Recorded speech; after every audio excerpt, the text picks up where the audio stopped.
Bonjour à toutes et à tous, soyez les bienvenus à l'écoute d'RFI, Radio France Internationale en direct de Paris, il est 18h. Le journal en français facile.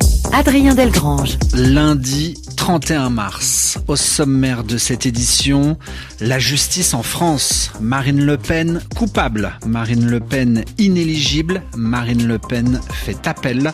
L'ancienne candidate à l'élection présidentielle a été condamnée ce matin et nous y revenons dans un instant. Autre grand titre, la situation en Birmanie.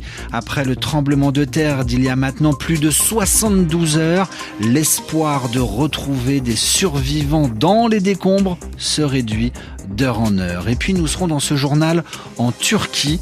La répression s'abat sur les manifestants, la violence du pouvoir s'abat aussi sur les médias indépendants. Reportage à Istanbul. Coupable, Marine Le Pen a été reconnue ce matin coupable de détournement de fonds publics. De l'argent public a été détourné via des assistants parlementaires européens. Pour cette raison, le tribunal a décidé que la chef de file de l'extrême droite en France était inéligible. Marine Le Pen ne pourra pas se présenter à une élection pendant 5 ans. Elle est aussi condamnée à 2 ans de prison ferme, mais aménageable. Autrement dit, elle pourrait porter un bracelet électronique. Enfin, Marine Le Pen devra payer une amende de 100 000 €. Depuis cette annonce, ses avocats ont décidé de faire appel. Ils demandent un nouveau procès. Avec vous, Laura Martel, dans ce journal, revenons sur les faits, sur l'argumentaire du tribunal qui a mené à la condamnation de Marine Le Pen. Pour le tribunal, pas de doute, c'est bien un système organisé qui a été mis en place pour financer, sur les fonds européens, les activités du parti, soit plus de 4 millions d'euros détournés sur 12 ans via 40 contrats fictifs. Marine Le Pen a été reconnue coupable de détournement de fonds publics à hauteur de 474 000 € en tant qu'eurodéputée, mais aussi de complicité de détournement par instigation en tant qu'ex-présidente du RN. Elle a joué un rôle central, a pointé la présidente en s'inscrivant avec autorité et détermination dans le système institué par son père dès 2004. Marine Le Pen et tous les élus mis en cause se sont vus infliger une peine complémentaire d'inéligibilité. Les infractions retenues, justement liées à leurs fonctions, ayant porté gravement atteinte à la vie démocratique selon les juges. Restait l'épineuse question de l'exécution provisoire qui rend immédiate l'application de l'inéligibilité. Le tribunal a bien pris en compte le risque de prononcer une peine qui puisse ne pas être confirmée en appel alors qu'elle aura été effectuée. Mais dans plusieurs cas, dont Marine Le Pen, les juges l'ont estimé nécessaire, mettant en avant un risque avéré de récidive, la nécessaire équité devant la justice entre citoyens et élus, mais surtout le trouble public majeur que représenterait le fait de voir une personne être candidate, voire remporter une élection, alors qu'elle a déjà été condamnée en première instance pour atteinte grave à la probité. Information commentée également à l'étranger à l'instant par Elon Musk. Le multimilliardaire américain et proche de Donald Trump dénonce un abus du système judiciaire en France et prévient même qu'il y aura un retour de bâton. Vu de Russie, ce matin, le Kremlin a déploré une violation des normes démocratiques. Vu d'Italie, le vice-premier ministre italien Matteo Salvini a déclaré que c'était un mauvais film pour la France, ou encore vu de Hongrie, le Premier ministre Viktor Orban apporte son soutien à la chef de file de l'extrême droite en France avec le hashtag « Je suis Marine ». Autre réaction vue du Parlement européen. Le Parlement européen floué par les agissements de Marine Le Pen. Patrick Maisonneuve est l'avocat de cette institution dans cette affaire.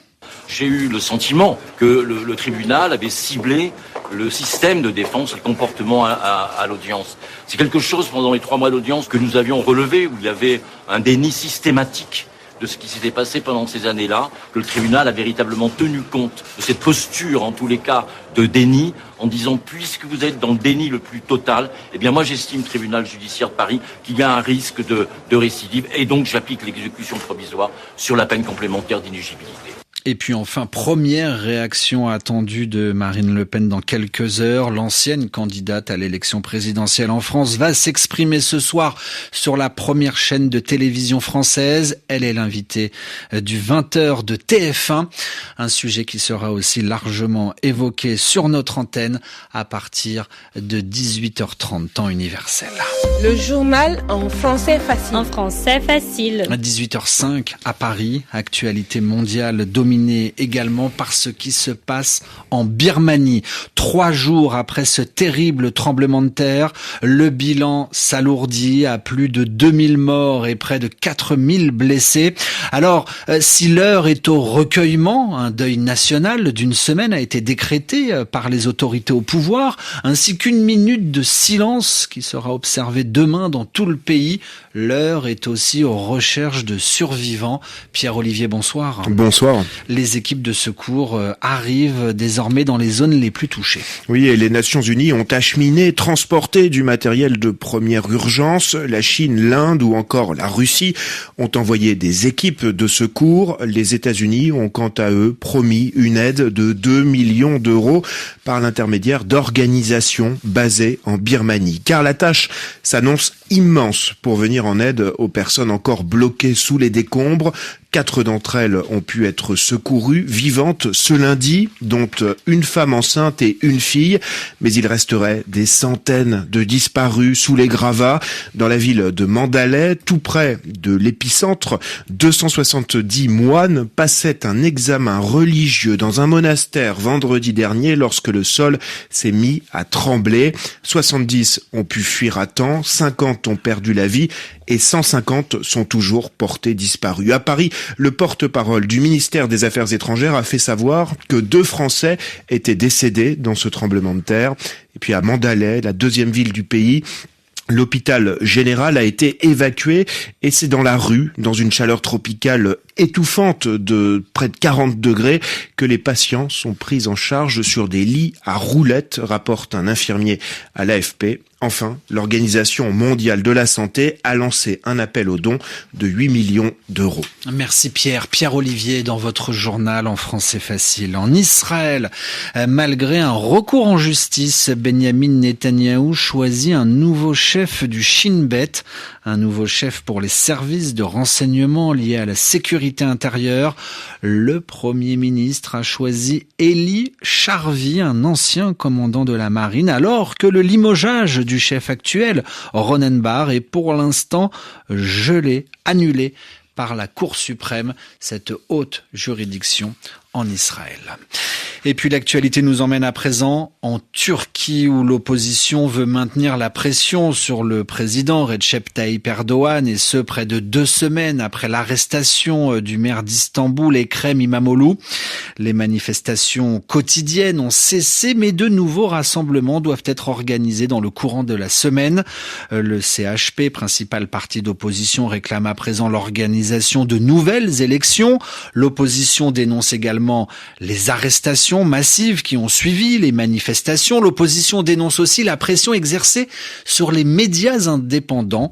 Plusieurs chaînes de télévision sont désormais dans le collimateur des autorités. Reportage à Istanbul, Daniel Valo, Bertrand Éclair. Fondée en 2023 pour couvrir la dernière élection présidentielle, Sözcü TV est une chaîne d'information continue. Dès l'arrestation d'Ekrem İmamoğlu, la chaîne couvre en direct les manifestations et c'est pour cette raison que les autorités décident de la sanctionner. Dans les locaux flambant neufs de la chaîne, situés dans le quartier d'affaires d'Istanbul, nous rencontrons Cem Keskin, le directeur de la rédaction. C'est une sanction sans précédent en Turquie. Ce que le gouvernement craint par-dessus tout, ce sont les manifestations et il pense que si elles sont retransmises par les médias, elles prendront encore plus d'ampleur. D'autres chaînes de télévision se voient infliger des amendes et sont menacées de nouvelles sanctions si elles continuent de couvrir en direct les manifestations. Il est devenu de plus en plus difficile de diffuser des informations qui ne vont pas dans le sens du gouvernement. Mais tous les journalistes qui travaillent ici vont continuer à rapporter toute information qui leur paraîtra importante. C'est notre responsabilité et nous n'y renoncerons jamais. Pas question de céder aux pressions et pourtant la menace se fait de plus en plus précise. L'autorité de régulation a déjà prévenu les responsables de Sözcü TV. En cas de nouvelles sanctions, la prochaine étape sera le retrait pur et simple de la licence de diffusion. Bertrand Eclair, Daniel Vallot, Istanbul, RFI. Ainsi se referme ce journal international. Où que vous soyez sur la planète,